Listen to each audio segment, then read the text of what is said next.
Class 7th. Beta, today we will study lesson 14 or chapter 14, properties of parallel lines. Okay, आज हम लोग properties of parallel lines के बारे में study करेंगे. आपने क्लास 6 में इसके बारे में बहुत हद तक पढ़ा है, लेकिन फिर भी मैं रिकॉल करा रहा हूँ. कोई प्रॉब्लम नहीं है, आपको याद कर लीजिए, देख लीजिए, समझ लीजिए, एक बार फिर से याद समझ जाइए कि प्रॉपर्टीज़ ऑफ पैरेलल लाइंस क्या थी जो आपने क्लास 6 में पढ़ा था. ठीक है, तो देखिए, सबसे पहले पैरेलल लाइंस क्या होती हैं ये जान जाइए आप. तो कभी भी दो लाइंस पैरेलल तब होती हैं जब हर पॉइंट पे उनका डिस्टेंस जो होता है ना वो सेम हो. पहली चीज़ सबसे ज़्यादा याद रख लीजिए, किसी भी टू लाइंस को आपस में कब पैरेलल कहेंगे, जबकि हर पॉइंट पे, मींस कहीं भी आप उसको मेजर करिए, कहीं भी उन दो लाइंस को आप डिस्टेंस उसका मेजर करिए, तो डिस्टेंस बिटवीन देम हमेशा सेम होना चाहिए. तभी वो दोनों लाइंस क्या कहलाती है, पैरेलल लाइंस कहलाती हैं. क्लियर है ये बात? क्या समझ में आया आपको? दो लाइंस आपस में तब पैरेलल होंगी जब उनके बिटवीन, डिस्टेंस बिटवीन देम, मतलब उनके बीच की दूरी जो है, डिस्टेंस जो है, वो हर पॉइंट पे इक्वल होगा. चाहे आप कहीं भी डिस्टेंस निकालो, कहीं भी. ठीक, जैसे कि रेलवे ट्रैक देख लो आप. कभी भी एक ट्रैक के जो दोनों तरफ के वो हैं, क्या कहते हैं, जो आयरन देखो आप, पटरी जिसको कहते हो, गई रहती है, उसका आप डिस्टेंस निकालो, हर पॉइंट पे वो आपको सेम मिलेगा. ठीक, तो इसी को हम लोग क्या कहते हैं, पैरेलल लाइंस कहते हैं. क्लियर है ये बात आपको? अच्छा, अब पैरेलल लाइंस की कुछ प्रॉपर्टीज़, कुछ एंगल्स के बारे में समझिए. जब दो पैरेलल लाइन को एक ट्रांसवर्सल लाइन कट करती है. ट्रांसवर्सल लाइन क्या, देखो यहाँ पैरेलल लाइन बनी हुई है ये. ठीक, ट्रांसवर्सल लाइन मतलब जैसे देखो मैंने कॉपी में बनाई है, ये दो पैरेलल लाइन को एक ट्रांसवर्सल लाइन कट करती हुई जा रही है. यही आपके जो है कि दो पैरेलल लाइन ये थी, इसको एक ट्रांसवर्सल लाइन ने ऐसे कट कर दिया, इसी को हम ट्रांसवर्सल लाइन कह रहे हैं. क्लियर है? अच्छा, तो बेसिक इसमें 5 कॉन्सेप्ट होते हैं. 4 आपके बुक में दिया है, ऐसे तो यूज़ तो 5 कर दिया है, लेकिन 4 आपके बुक में दिया है.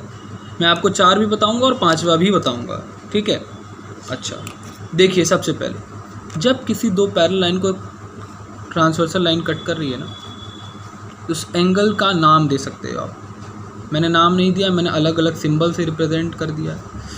ये एंगल और ये एंगल, मान लो इसका नाम 1 है, इसका नाम 2 है.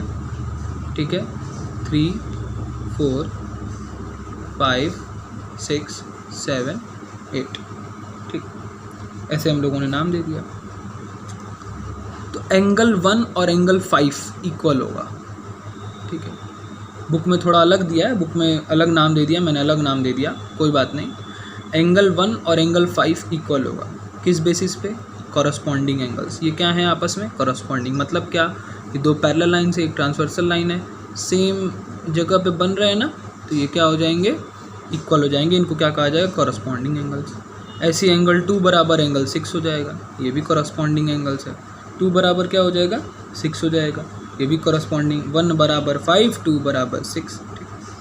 4 बराबर 8 हो जाएगा, ये भी कॉरस्पॉन्डिंग है. चाहे बुक पलट दोगे, अगर पेज पलट दोगे तो भाई ये ऊपर हो गया, ये भी ऊपर हो गया, 4 बराबर 8 हो गया. ऐसे ही 3 बराबर 7 हो जाएगा. ठीक, यानी कि 1 बराबर 5 हो गया, 2 बराबर 6 हो गया, 4 बराबर 8 हो गया, 3 बराबर 7 हो गया. ये क्या कहलाएंगे आपस में, कॉरस्पॉन्डिंग. 1 और 5 कॉरस्पॉन्डिंग कहलाएंगे, 2 और 6 कॉरस्पॉन्डिंग कहलाएंगे, 4 और 8 कॉरस्पॉन्डिंग एंगल्स कहलाएंगे, 3 और 7 कॉरस्पॉन्डिंग एंगल्स कहलाएंगे. बात समझ में आ रही है आपको? एकदम याद कर लीजिए, समझ लीजिए, वरना जब भी क्वेश्चन करेंगे तो आपको समझ ही नहीं आएगा कैसे सॉल्यूशन हो रहा है. इसलिए बहुत ज़रूरी है समझना ये कॉन्सेप्ट. ठीक है, नेक्स्ट चलते हैं alternate interior angle. Next property है अल्टरनेट इंटीरियर एंगल. मतलब क्या, जेड दिख रहा है बनते हुए आपको, ऐसे जेड देखो, तो ये जेड बन रहा है कि नहीं, ये देखो जेड बना, ये जेड बनाना आता है ना, ये जेड बन गया. तो जेड बनने के बाद ये जो अंदर वाले ऊपर ये पैरेलल लाइन, ये ट्रांसवर्सल लाइन, और ये जेड बन रहा है, यानी कि ये एंगल इस एंगल के इक्वल होगा. ठीक, यानी कि ये जो मान लो 4 दिए थे ना नाम, 4 एंगल 4 जो है वो एंगल 6 के इक्वल होगा. क्या, कैसे इक्वल होगा, ये क्या है, alternate interior angle. Alternate interior angle. ठीक, ये देखो उल्टा जेड बन रहा है, ये देख रहे हो उल्टा जेड, ये भी जेड बना रहा है उल्टा.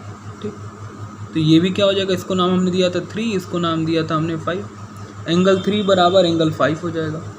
ये भी क्या हो जाएगा, अल्टरनेट इंटीरियर एंगल, क्या हो जाएगा, ये भी अल्टरनेट इंटीरियर एंगल हो जाएगा। क्लियर, कोई डाउट नहीं है आपको? अच्छा, अब आगे चलिए। अल्टरनेट एक्सटीरियर एंगल क्या होते हैं, ये भी आपस में इक्वल होते हैं, ठीक है। अल्टरनेट एक्सटीरियर एंगल, जैसे मैंने इसको नाम क्या दिया था हम लोगों ने 2 दिया था इसको, और इसको क्या नाम दिया था, इसको दिया था 7, इसको क्या नाम दिया था, इसको दिया था 1, इसको क्या दिया था 8, ठीक। तो 1 और 7 ये क्या है, अल्टरनेट एक्सटीरियर एंगल। 1 और 7 ये भी आपस में इक्वल होंगे, 2 और 8 ये भी आपस में इक्वल होंगे। ये भी क्या है, अल्टरनेट एक्सटीरियर एंगल, ठीक। अल्टरनेट एक्सटीरियर बाहर है ना, अंदर होते तो अंदर की बात होती, बाहर है ये बाहर की बात है, समझ में आ रही है बात, ठीक है। तो ये हो गया अल्टरनेट एक्सटीरियर एंगल, इनको कहा जाएगा। क्लियर। एक इसी में कॉन्सेप्ट आप जान जाइए कि 1 बराबर ये 3 भी होगा, और 7 बराबर ये यहाँ पे 5 भी हो जाएगा, 8 बराबर यहाँ पे 6 हो जाएगा, 2 बराबर यहाँ पे 4 हो जाएगा। ये और ये बराबर, ये और ये बराबर, क्यों बराबर, ये क्या है, vertically opposite angle, vertically opposite angle. Clear, ये सब बातें याद रखिए आप। वर्टिकली अपोजिट एंगल है, ये बहुत इंपॉर्टेंट है, ये आप पढ़े भी हो 6 में, मैं दोबारा रिकॉल करा रहा हूँ आपको, ठीक है। अच्छा, एक और चीज़ आई जो कि बहुत इंपॉर्टेंट है, लास्ट टॉपिक आपका, कॉन्जिक्यूटिव इंटीरियर एंगल। ये क्या होता है, अभी तक आपने सब इक्वल पढ़ा, इसमें थोड़ा चेंज है। ये और ये एंगल, जैसे इसको मैंने 3 दिया था नाम, इसको 6, तो 3 और 6 आपस में कॉन्जिक्यूटिव इंटीरियर एंगल है, इनका सम क्या आएगा, 180 आएगा। कॉन्जिक्यूटिव मतलब लगातार, यानी कि 2 पैरेलल लाइन और एक ट्रांसवर्सल लाइन कट कर रही है, एक ट्रांसवर्सल लाइन के सेम साइड, देखो इसकी इधर वाली साइड, दोनों सेम साइड पे बन रहे हैं ना ये एंगल्स, तो इन एंगल्स को हम क्या कहते हैं, कॉन्जिक्यूटिव इंटीरियर एंगल्स, ठीक। इन एंगल्स को हम क्या कहते हैं, कॉन्जिक्यूटिव इंटीरियर एंगल्स। वही सेम इसका भी हाल है, इसको भी हम क्या कहेंगे आपस में, कॉन्जिक्यूटिव इंटीरियर एंगल्स। और इसका भी सम 180, इसका भी सम आपस में 180 होता है। क्लियर है बात। लीनियर पेयर तो आप जानते ही हो कि ये एंगल प्लस ये एंगल, भाई एक पैरेलल लाइन है, ये स्ट्रेट लाइन है, ये स्ट्रेट लाइन पे ये एंगल प्लस ये एंगल बन रहा है, तो ये एंगल प्लस ये एंगल एक स्ट्रेट लाइन पे बनेगा, तो एक ट्रांसवर्सल लाइन कट कर रही है इसको, और ये एंगल प्लस ये एंगल क्या हो जाएगा, 180 डिग्री होगा। इसको क्या कहते हैं हम लोग, लीनियर पेयर कहते हैं। याद दिला दूँ आपको, ठीक है। यानी कि अगर एक स्ट्रेट लाइन पे एंगल बन रहा है, उसको कोई ट्रांसवर्सल लाइन कट कर रही है, स्ट्रेट लाइन है ये स्ट्रेट लाइन है, आपको पता ही है पैरेलल है तो स्ट्रेट ही होगी, तो ये और ये एंगल्स का सम 180 आएगा, किस बेसिस पे, लीनियर पेयर, ठीक। क्लियर है ये सारी बातें आपको। जैसे इसमें भी देख लो, 1 + 2 = 180, क्यों, क्योंकि ये स्ट्रेट लाइन थी। हाँ, आप ये नहीं कह सकते कि 3 और 2 प्लस करेंगे तो 180 आएगा, क्योंकि ये नहीं पता कि ये स्ट्रेट लाइन है या नहीं है वैसे फिर भी, लेकिन मैं बता रहा हूँ आपको कि 1 और 2 को ही आप मान के चलोगे कि स्ट्रेट लाइन है और इसकी वैल्यू 180 है। 3 और 4 को आप कहोगे कि हाँ स्ट्रेट लाइन पे था, इन दोनों की को सम करेंगे तो 180 आएगा। प्रॉपर्टी क्या, लीनियर पेयर, ठीक। क्लियर। लीनियर पेयर क्या होता है बता दूँ आपको। लीनियर पेयर ये होता है बेटा कि कोई भी स्ट्रेट लाइन पे जो एंगल बनता है ना, ये 180 ही बनता है, और अगर इसमें कोई लाइन कट कर दे रही है तो जितना ये होगा उसमें से 180 में से माइनस करने पे जो बचेगा वही तो ये होगा, इसी को लीनियर पेयर कहते हैं। टोटल तो 180 बना, अब काट दिया गया इसको, आध कुछ इधर आ गया कुछ इधर आ गया, दोनों को प्लस करेंगे तो 180 ही आना है, इसी को हम लोग लीनियर पेयर कहते हैं। बस ये ध्यान रखना है कि ये लाइन स्ट्रेट होनी चाहिए, ठीक। क्लियर है, ओके। अब आते हैं एक्सरसाइज पे। चलिए, पहला क्वेश्चन जो आपका दिया है, ऐसे तो आपको एग्जाम्पल से काफ़ी हेल्प मिल जाएगी, फिर भी पहला क्वेश्चन आपका दिया है, in the given figure L is parallel to M and tree the transversal line if angle 5 is equal to 70 degree and find the measures of each of the following angle, ठीक। Figure देखिए, आप figure बना भी लीजिएगा, ज़रूर है figure बनाना, बहुत ज़रूरी है, ठीक है। अब देखिए आपको फिगर जो बना हुआ है 1 2 6 दिख रहा है आपको, कहाँ है, 5 भी आपको दिख रहा होगा, कहाँ है, दिख रहा है ना, फिर 8 दिख रहा होगा आपको, फिर 7 भी दिख रहा होगा, ठीक। देखिए आपकी कॉपी में भी बना हुआ है, देखिए कॉपी में से आप फिगर बना लेंगे। पहले क्या लिखेंगे, सबसे पहले गिवन दैट, क्या आपको दिया हुआ है, दिया है कि L पैरेलल टू M है, ये L लाइन है, ये M लाइन है, दोनों पैरेलल है, ये ट्री ट्रांसवर्सल लाइन है, ठीक। और बोल रहा है कि angle 5 is equal to 70 degree. Angle 5 को बता दिया 70। अब यहाँ एंगल 5 है, ये 70 बता रहा है। जितना एंगल फाइंड क्या क्या करना है, 1, 4, 3 और 4 फाइंड करना है। ठीक ठीक। तो अब जितना एंगल 5 होगा उतना ही एंगल 1 होगा। क्यों? अभी मैंने पहली प्रॉपर्टी बताई, करस्पॉन्डिंग एंगल वाली प्रॉपर्टी। तो जितना एंगल 1 होगा उतना ही एंगल 5, जितना एंगल 5 उतना ही 1। तो angle 5 is equal to angle 1 is equal to 70 degree. क्या है रीज़न, क्या है? Corresponding angle. ये जरूर लिखेंगे आप, ऐसे नहीं लिखेंगे तो एक को नंबर मिलेगा नहीं। सच्चाई सुन लीजिए। अब देखिए 1 और ये देखिए यहाँ पे एंगल 3 है, यहाँ पे एंगल 4 है। 1 इक्वल टू एंगल 3 हो जाएगा। एंगल 3 भी पूछ रहा था आपसे, तो 1 इक्वल टू एंगल 3 होगा। 1 इक्वल टू एंगल 3 होगा, इज इक्वल टू 70 डिग्री होगा। क्यों होगा?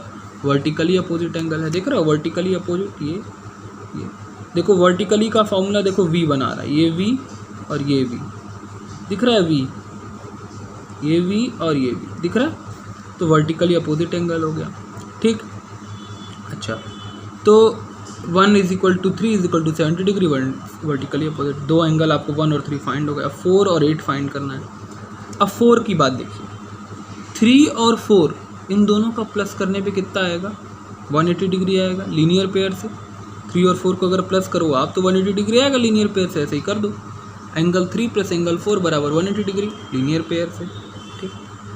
एंगल 3 की वैल्यू दी है 70, 4 पता नहीं है, इज इक्वल टू 180 डिग्री। 4 बराबर 180 माइनस 70 यानी कि 110। अब देखो आ गया 110 इसकी वैल्यू। अब एंगल 4 बराबर एंगल 8 होगा। कौन सी प्रॉपर्टी से? वही करस्पॉन्डिंग एंगल की प्रॉपर्टी से। भाई देखो ये भी बाहर का है, ये भी बाहर का है, पढ़े ही थे सबसे पहले को करस्पॉन्डिंग एंगल की प्रॉपर्टी है। ठीक है, ये भी देखो बाहर का ही है, ये भी बाहर का ही है। एंगल 4 ये एंगल 8। ठीक। तो एंगल 4 बराबर एंगल 8 हो जाएगा 110 डिग्री। किस प्रॉपर्टी से? करस्पॉन्डिंग एंगल की प्रॉपर्टी से। क्लियर है बात? आपको समझ में आ रही है? ओके। अब चलते हैं क्वेश्चन 2 पे। देखिए क्वेश्चन 2 क्या है आपका। सिमिलर क्वेश्चन है लगभग। एल और एम आपको पैरेलल बता रहा है। एंगल 1 और 2 इन दोनों का रेशियो आपको दिया है 5:7 का, और आपको फाइंड करना है एंगल 1, 2, 3, 8। ठीक। चलिए, तो बहुत सिंपल है बेटा। देखिए पहले एंगल एल और एम को आप लिख दोगे कि पैरेलल है, फिर बता दोगे कि एंगल 1 और 2 का रेशियो दिया है इतना। लेट कर लो कि एंगल 1 और 2 की वैल्यू क्या है, 5x और 7x, क्योंकि रेशियो में है तो 5x और 7x। अब 1 और 2 बराबर 180 होगा। फिगर आप बना लीजिएगा कॉपी में। क्यों 180 होगा 1 और 2 बराबर? देखिए क्यों 180 होगा। स्ट्रेट लाइन है एल, ये दोनों ऊपर के हैं, लीनियर पेयर से होगा। ठीक। तो वैसे ही 1 और 2 बराबर 180 लीनियर पेयर। 5x 7x बराबर 180, 1 की वैल्यू 5x थी, 2 की वैल्यू 7x थी। 12x बराबर 180, x बराबर 180/12 कट किया तो 15 आ गया। x बराबर 15। अब 1 की वैल्यू निकालिए, 15 × 5 75। 2 की वैल्यू निकाली 7 × 5 15 105। अब ये 5 और 7 कहाँ से आए? यही 5 और 7 है। 5x 7x माने थे ना, x की वैल्यू रख दी है बस। 1 और 2 की वैल्यू तो आ गई, 2 निकल गया। 3 और 8 निकालना है।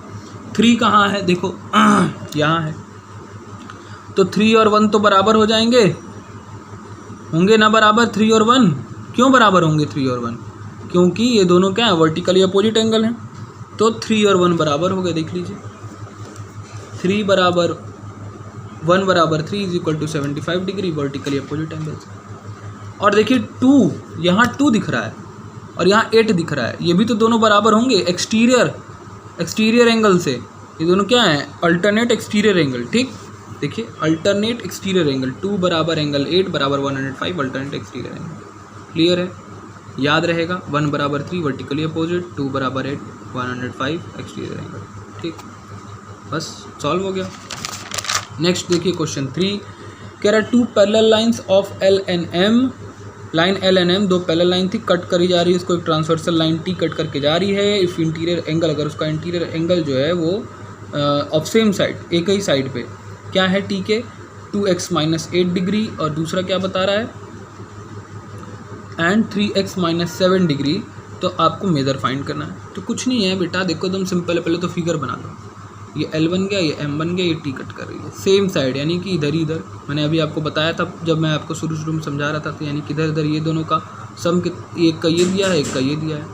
दोनों क्या है आपस में? कॉन्जिक्यूटिव एंगल्स हैं, कॉन्जिक्यूटिव इंटीरियर एंगल्स। दोनों आपस में कॉन्जिक्यूटिव इंटीरियर एंगल्स हैं, यानी कि इसको प्लस करोगे तो 180 हो जाएगा। बस सिंपल, दोनों को प्लस किया, सॉल्व किया, 39 आया एक्स की वैल्यू रख दिया, 180 हो गया। देख लीजिए कैसे सोल्यूशन हुआ है। क्लियर है? कोई डाउट किसी को? नहीं? ओके, तो ये तो सॉल्व हो गया 3 वाला। अब चले 4th वाला सॉल्व करने। चलो देखो 4th वाला क्या है। क्वेश्चन 4 कह रहा है in given figure L and M parallel हैं।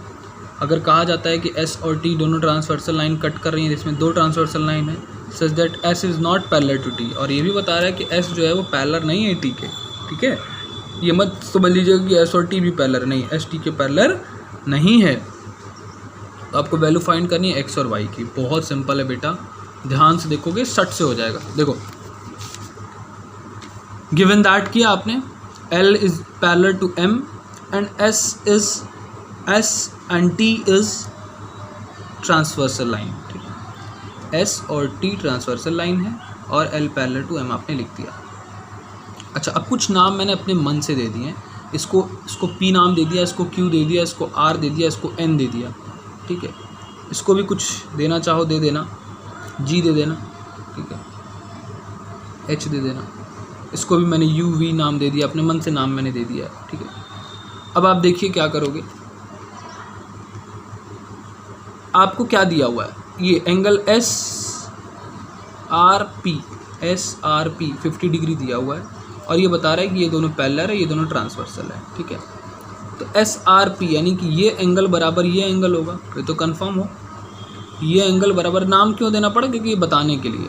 S ये बराबर ये होगा, क्यों होगा ये बराबर ये, SRP बराबर हो जाएगा आपका RN नाम दिया इसका RNQ। ठीक है, RNQ हो जाएगा। क्यों हो जाएगा ये SRP बराबर RNQ, कॉरस्पॉन्डिंग एंगल से भाई, पैरेलल लाइन पे ट्रांसवर्सल लाइन कट कर ये दोनों एंगल बन रहे हैं तो कॉरस्पॉन्डिंग एंगल से। अब ये जब मिल गया तो ये तो निकाल लोगे x को। ठीक, जब RNQ मिल गया तो अब ये क्या है, RNM है, RNM बराबर क्या हो जाएगा 180 डिग्री लीनियर पेयर से। 50 प्लस RNM बराबर 180 डिग्री, तो RNM बराबर x है, इसलिए मैंने रख दिया x। तो x इज इक्वल टू क्या हो जाएगा 180 minus 50, x is equal to 180 minus 50, 30 आ गया, 130 आ गया। क्लियर, समझ में आई बात। आपकी x की वैल्यू निकल गई। ऐसे ही y निकालोगे, y में जैसे इसमें ऊपर दिया है इसमें नीचे वाला दिया है, तो ये जो होगा वही ये होगा। पहले से इसको बता दोगे कि ये इज इक्वल टू ये है 65 डिग्री, क्यों है, क्या कहते हैं, कॉरस्पॉन्डिंग एंगल है। फिर लीनियर पेयर से y की वैल्यू निकालोगे। क्लियर, ऐसे सॉल्यूशन करोगे इसका। बात समझ में आ गई आपको? ओके, अच्छा अब आते हैं नेक्स्ट क्वेश्चन नंबर 5 पे। ठीक है, तो देखिए क्या है, कह रहा है in given figure angle B बराबर आपको दिया है 65, एंगल सी देखो, एंगल बी ये है, एंगल सी ये है, 45 दिया हुआ है। ये ट्रायंगल बता ही रहा है और बता रहा है कि ये लाइन जो है DAE वो पैरेलल है BC के। ठीक, आपको एक्स और वाई की वैल्यू निकालनी है, तो एकदम फट से हो जाएगा, एकदम सिंपल है, कटाक से होगा। देखो बस लिखना है इसमें और कुछ करना ही नहीं है। गिवन दैट लिख दो, एंगल बी दिया है, एंगल सी दिया है, ये बता रहा है ट्रायंगल है, ये बराबर इसके पैरेलल है, ये इसके पैरेलल है। ठीक, अब ये देखो जेड बन रहा है, ये जेड बनता दिख रहा है आपको कि नहीं, ये जेड बनता दिख रहा है। क्या हो गया, एंगल एक्स बराबर एंगल बी होगा, एंगल बी बराबर angle X is equal to 65 degree, alternate interior angle, खेला ख़त्म। नेक्स्ट देखो, ये भी जेड बनता दिख रहा है, उल्टा जेड, पैरेलल लाइन नहीं है भाई, दोनों पैरेलल है तो उल्टा जेड बनता दिख ही रहा है, ट्रांसवर्सल लाइन मान रहा है। ये भी क्या हो गया, एंगल वाई बराबर 45, अल्टरनेट इंटीरियर एंगल, सेट से हो गया। देखिए इतना तेज पानी भी नहीं पी पाओगे, इतना सॉल्व हो गया। क्लियर, अच्छा अब चलते हैं क्वेश्चन 6 में। दिमाग खुला रहेगा, सारा क्वेश्चन हो जाएगा, ध्यान दो। क्वेश्चन 6, इसमें क्या है, adjoining figure given that CE parallel है BA के। CE कहाँ है, C ये रहा CE। ठीक, ये पैरेलल किसके, BA के। CE पैरेलल है BA के और BAC बराबर 80 डिग्री है। ठीक है, BAC बराबर 80 डिग्री है और CECD बराबर 35 डिग्री है। फाइंड क्या क्या करना है आपको, एक फाइंड करना है आपको ACE, एक फाइंड करना है ACB, ACB और एक ABC। 3 चीज़ आपको फाइंड करना है। देखिए बहुत सिंपल है, पहले तो आप गिवन दैट लिख दीजिए, C E parallel to B A, B C parallel to B A C की वैल्यू आप लिख दीजिए 80 डिग्री, सी ई सी डी आपको 35 डिग्री दिया, लिख दिया आपने। अब आप क्या लिख रहे हैं कि बी ए बी सी और ई सी डी ये दोनों इक्वल है। क्यों भाई? क्योंकि ये लाइन इस लाइन के पैरेलल थी और हमने इसको ट्रांसवर्सल लाइन माना, तो ये जो होगी भाई ये भी होगी ना। कॉरस्पॉन्डिंग एंगल्स दिख रहे हैं, कॉरस्पॉन्डिंग एंगल्स, हाँ। तो 35 हो गए दोनों, 35 डिग्री आगे, एक की तो वैल्यू निकल गई आपकी। अब चलो आगे निकालते हैं। अब आपको क्या दिख रहा है कि ये एक ट्रायंगल है, इसे भूल जाओ। आपको क्या दिख रहा है? ये एक ट्रायंगल है। अब जब ये एक ट्रायंगल है तो ट्रायंगल के इंटीरियर एंगल का सम कितना होता है? 180 डिग्री, यानी कि ये प्लस ये तीनों को प्लस कर दोगे, ये 80, ये 35 आया ये, और ये सेकंड एंगल जो है इसको आप प्लस कर दोगे तो क्या आएगा? 180 डिग्री आएगा। Sum of the interior angle of triangle की प्रॉपर्टी से तो लिख दिया तीनों एंगल का नाम, और 180 इज इक्वल टू दिखाया, यहाँ पे प्रॉपर्टी भी लिख दिया। 80 + 35 + ACB is equal to 180 degree, 115 + ACB बराबर 180 degree, ACB is equal to 180 - 115, ACB बराबर 65 हो गया। क्लियर है ये? ओके। अब बच गया ये वाला, सबसे पहला वाला बच गया। अब ध्यान से देखो, ये स्ट्रेट लाइन दिख रही है आपको? स्ट्रेट लाइन है BCD, इसमें ये पता है, ये पता करना है, तो लीनियर पेयर से भाई ये पता ही है, ये पता कर दोगे, तो तीनों को प्लस करोगे तो कितना आना चाहिए? 180 आना चाहिए लीनियर पेयर से। तो भाई देखो, तीनों का नाम लिखा, फलाने, इसको करेंगे तो आएगा 180 लीनियर पेयर से, इसकी वैल्यू 65, इसकी वैल्यू निकालनी है, इसकी वैल्यू 35, कितना आ गया? 180, प्लस किया माइनस किया, आ गया 80 डिग्री। ठीक, क्लियर? चलो अब क्वेश्चन नंबर 7 पे देखते हैं। In the adjoining figure it is being given that AO बराबर CD, मतलब पैरेलल टू CD, और BO parallel to CE and AOB is equal to 50 degree. ये आपको क्वेश्चन दिया हुआ है। ठीक, फाइंड करना है ECD फाइंड करना है। देखो, दो चीज़ पैरेलल है, AO is parallel to CD है और OB is parallel to EC है, या CE जो भी कह लो, पैरेलल है ये। आपको ये दिया हुआ है तो ये से ये निकल जाएगा, क्योंकि ये और ये पैरेलल है, ये और ये पैरेलल, और ये ट्रांसवर्सल लाइन अगर OB को मानते हैं तो ये और ये इक्वल होगा कॉरस्पॉन्डिंग एंगल से। ठीक, अब ये जब निकल जाएगा ये 50 तो ये भी 50, तो ये और ये भी निकल जाएगा, क्योंकि ये दोनों भी पैरेलल है, और ये दोनों क्या हो जाएगा? कॉन्जिक्यूटिव इंटीरियर एंगल्स हो जाएंगे, इन दोनों का सम 180 आएगा। बस वैसे ही किया है। देखो, गिवन दैट जो दिया लिख दो, फिर फिगर बना दो, फिगर बनाने के बाद लिख दो भाई AOB बराबर CBD, AOB बराबर CDB, क्यों? 50 डिग्री कॉरस्पॉन्डिंग एंगल्स हैं। ठीक, उसके बाद CBD plus CDB plus ECD, इन दोनों को प्लस करोगे तो 180 आएगा कॉन्जिक्यूटिव इंटीरियर एंगल से। तो 50 प्लस इतना इज इक्वल टू 180 डिग्री, इसकी वैल्यू निकालनी थी तो 130 आ गई। क्लियर? चलिए next question 8। In the adjoining figure देखिए, इसमें दिया है कि AB पैरेलल है CD के और AOB बराबर 50 डिग्री दिया है एंड CDO बराबर 40 डिग्री दिया है। ठीक है, आपको फाइंड करना है BOD फाइंड कर दीजिए आप भाई। तो चलिए क्या करते हैं, देखिए पहले फिगर बना लीजिए ऐसे, AB parallel to CD, ABO parallel 50 degree, CDO 40 degree. ये फिगर आपने बना लिया। अब आप क्या कर रहे हो? Draw a line parallel to AB and CD। एक लाइन आपने ड्रॉ की जो कि AB और CD के पैरेलल है, इस तरह से such that AB parallel to CD parallel to LN, ये तीनों आपस में पैरेलल हो जाएंगी, पासिंग फ्रॉम O, यानी कि O से पास करते हुए आपने एक लाइन ड्रॉ कर ली, ठीक, जो कि इससे भी पैरेलल है, इससे भी पैरेलल है, ये तीनों लाइन आपस में पैरेलल हो गई। अब देखो MOD ये वाला एंगल और CDO ये तो आपको दिया ये दोनों इक्वल होकर 40 डिग्री जाएगा। किस प्रॉपर्टी से? देखो Z बन रहा है, तो ये क्या है? अल्टरनेट इंटीरियर एंगल है, इससे हो जाएगा। क्लियर? MOB यानी कि ये एंगल और ये एंगल, ठीक है। फिर देखो जेड बन रहा है, यहाँ पे बन रहा है जेड, ये जेड बन रहा है, तो ये एंगल इसके इक्वल हो जाएगा, 50 डिग्री ये भी मिल गया आपको, ठीक। अब जब आप इन दोनों को प्लस करोगे यानी कि BOM और MOD को, BOM और MOD को प्लस करोगे तो क्या मिलेगा, BOD मिलेगा, BOD मिल जाएगा। तो वही आपको चाहिए, ये BOD ही निकालना था आपको, तो बस क्या हो गया, इन दोनों को प्लस किया, 50 + 40 90, BOD बराबर क्या आ गया, 90 डिग्री आ गया। क्लियर है बात। अब देखो बेटे, इस एक्सरसाइज में हम क्वेश्चन 8 तक ही कर रहे हैं। उसका रीज़न क्या है, 2 रीज़न है। पहले तो हमारे पास टाइम कम है, दूसरा 9 से 14 जो भी क्वेश्चन है उसमें मेहनत करनी है आपको, तो अभी इतना कम टाइम में आप ज़्यादा दिमाग लगा नहीं पाओगे क्योंकि बहुत सारी एक्सरसाइजेज है, इसलिए हम लोग क्वेश्चन 8 तक ही पढ़ेंगे। अब जब स्कूल खुलेगा तो मैं बाकी जो क्वेश्चंस बचे हैं वो आपके कंप्लीट करा दूंगा, ओके। तो एक्सरसाइज कौन सा है ये आपका 15 ना, एक्सरसाइज 15 क्वेश्चन 1 to 8 ये आपका होमवर्क है, यही तक आपको आएगा अभी एग्ज़ाम में। क्लियर है, थैंक यू।